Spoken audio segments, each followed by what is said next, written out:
The Boeing Company was founded in 1916 by William E. Boeing in Seattle, Washington. Boeing's world headquarters is located in Chicago, having been there since September 2001. The building is designed with a vision of instant access to information by anyone from anywhere.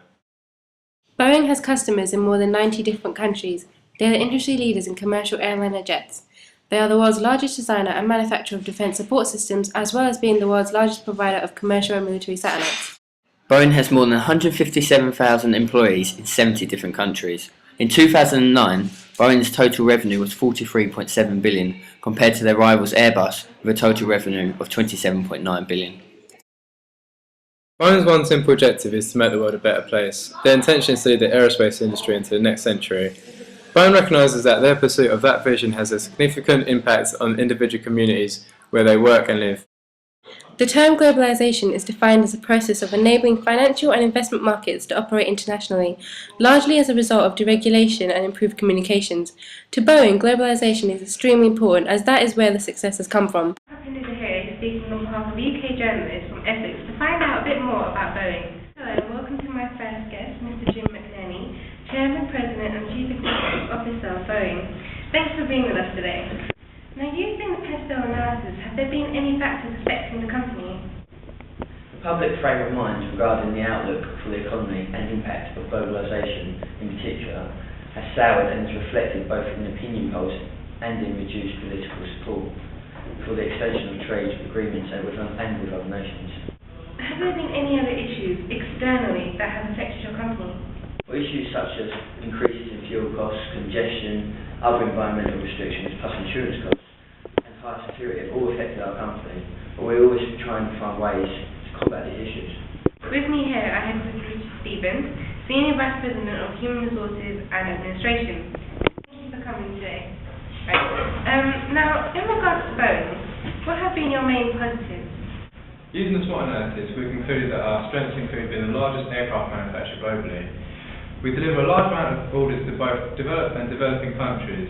Additionally, we have strong international operations with customers in approximately 145 countries. And what kind of threats have Boeing endured?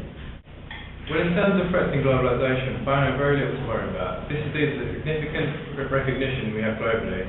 However, the main threat and still a road to us was 9/11. Boeing had to endure big losses in revenue since 2001. The demand for international tourism and delivery is increasing. However, this does not begin to even come close to the figures Boeing received beforehand. This is our third guest, Mr. Marlon B. Daly, Vice President of Sales for Boeing Commercial Planes. Thank you for being with us today. Oh, no, it's a pleasure. Thank you for having me. Well, according to Boeing, how did your company cope with new entrants in your industry? Well, the more new airlines enter the market, the more saturated it becomes for everyone. Brand name recognition and frequent flyers also play a role in the airline industry. An airline with a strong brand name and incentives also can often lure a customer even if its prices are higher, which means that they would want a large, safe, good quality aircraft in order to do so. I see. So if Boeing wasn't here today, what would airlines be using instead? Airbus is also a main key substitute for consumers as an entirely known company with a good reputation. But then bringing out new aircraft such as the Airbus A380, they challenge us to compete with them. This being because major airline companies want to deal with using larger aircraft in order to take on more and more people on board their flights. This is why we brought out our Boeing 787 Dreamliner, as new aircraft such as these will attract more consumers such as BA and Emirates, as they are looking to take on board more passengers to increase their profits for themselves and us also. Last but not least, we have my final guest, Manager of Business Development and Strategy, Ms. Marie Taylor. Thank you for being with us tonight. Which type of management model is most suited for Boeing? Using the competing values framework, our company focuses on the external control and flexibility category, as we fall under both the open system models and the rational goal model. We not only manufacture commercial aircraft, but we also manufacture aerospace and defence aircraft. This clearly indicates that Boeing have growth resource acquisition under the open model system. This is the completing values framework. And this is the corporate strategy of Boeing. Within Boeing, what other aspects do you have within your company? We also have the biggest and most cost-effective technological advancement for the commercial aircraft industry. The increased production time will save costs on labour and enable better resource usage for each plane mate. This outlines the production accomplishment under the rationale goal model.